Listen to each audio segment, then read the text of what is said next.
Ассаламу алейкум туғандар, қандайсыздар? Назарыңыздарда қайрадан эле базар жоқ каналы. Бүгін 9 август 2022 жыл мен Соқұлықта жүрем туғандар.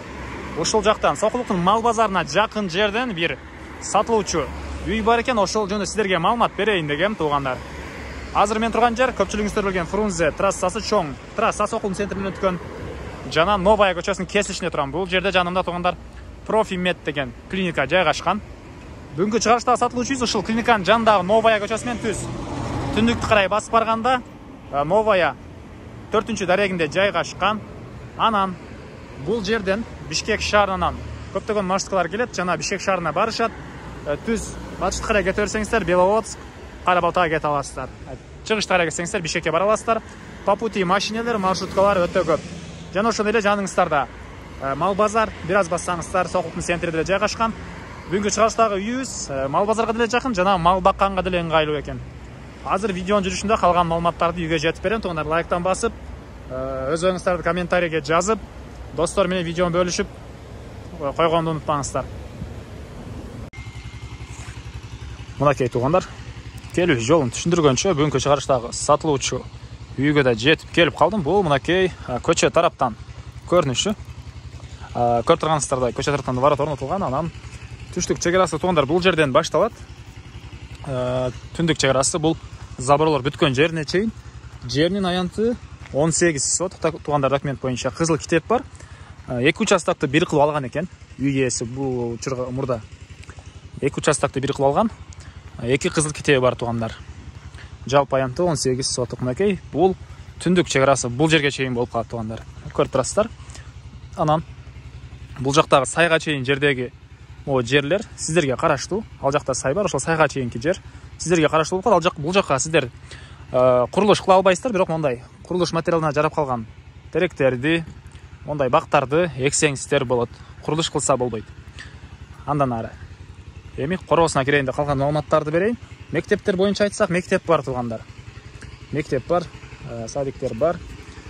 Андан ары бул жака кирип калган маалыматты берели. Бул мынакей короосунун көрүнүшү. Киргенде эле мынакей көп эле машина баткандай жер бар. Алды тарабы кенен, жеринин аянты 18 соток тугандар. Буякта узун турасы 12ге 10 болгон чоң үй. Анан ал жакта дагы бир 7ге 9 болгон бир үйүбүз бар. Анан бул жакта 22ге 10 болгон мал сарай.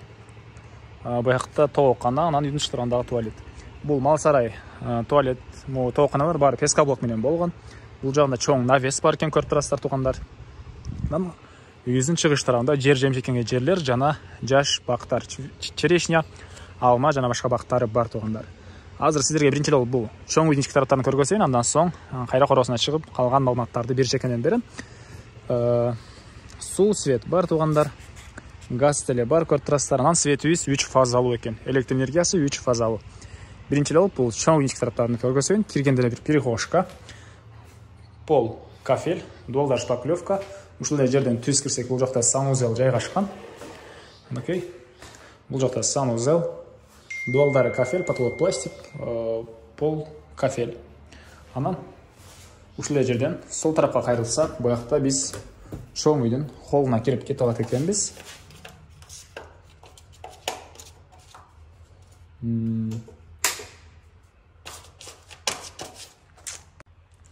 Мынакей бул чоң холл тугандар. Негизинен үй ээси бул жерде жашабайт азыркы учурда. Бул жактагы үйдө квартиранттар жашайт экен. Бул үйдө эшиктерин жаап өзү шаарда жашайт экен азыркы учурда тугандар. Потолок гипсокартон, полдор стяжка, дуалдар шпаклевка болгон. Мынакей мына ушундай көрүнүштө. Сиздер келсеңиздер обои чаттап, бул жака ламинат же салсаңыздар эле болот. Азыркы учурда деле линолеум салып деле жашасаңыздар болот. Свет, проводдор баары кыскасын айтканда даяр эле үй. Бирок эч ким жашабайт азыркы учурда. Үй ээси 2-3 жыл жашап кеткен дейт бул жакта. Мынакей бул бөлмөлөрдүн көрүнүшү. Дуалдар шпаклевка. Бул жакта батыш тараптан терезе орнотулуптур. Ушундай көрүнүштө тугандар бөлмөлөрү. Буякта дагы бир бөлмө бар экен. Эми короосуна чыгайын да калган маалыматтарды берейин тугандар. жер аянты чоң. Үйесін айтып қарағанда бұл жақта мал бақанға өте ыңғайлы дейді. Biraz da ылдиракка бассаңыздар полиялар, малдарды кенен багасыздар. Азыркы учурда квартиранттар жашайт, бирок алар деле мына азыр мал сарайлар толуп тура, мал бар, мал карашат экен. Бул жакта узун турасы 7-9 болгон үйүбүз. Жана эле айттым, мал сарай деле узун турасы 22-10 экен. Бул жактан навес, бул жердин көмүркана кылып тура, ал жакта чоң очок. Бул жакта малдар туугандар.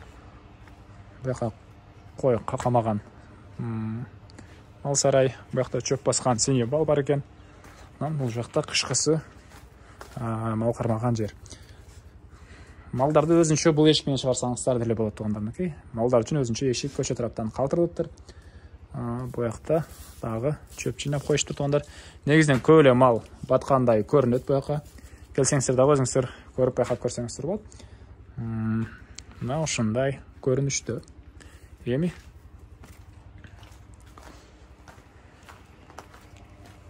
жерин көргөзөйүн. Ал жакта жер жемшектин жерлерини, бактарын туугандар. Үйүздүн батыш тарабында деле черешня, вишня, слива бактары бар экен. Бул жакта тоок кана туугандар. Ал деле пескоблок менен болгон.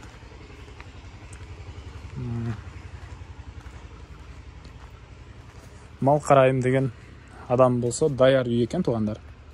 Анан шаарга деле бул жакта ыңгайлуу. Тооканан азыркы учурда мындай жемкана, жем жыйнаган жер кылып коюштур, баягыны. Бул жагы деле ошол экен туугандар. Анан бул жакта үйдүн шыктырында туалет.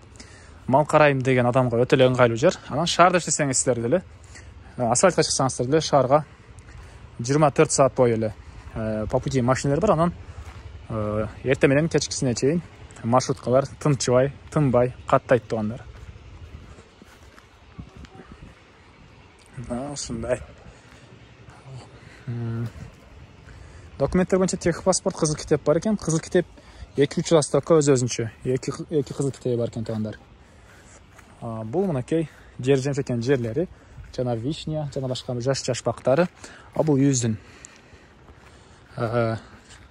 чыгыш тарабы. Мына ушундай көрүнүштө.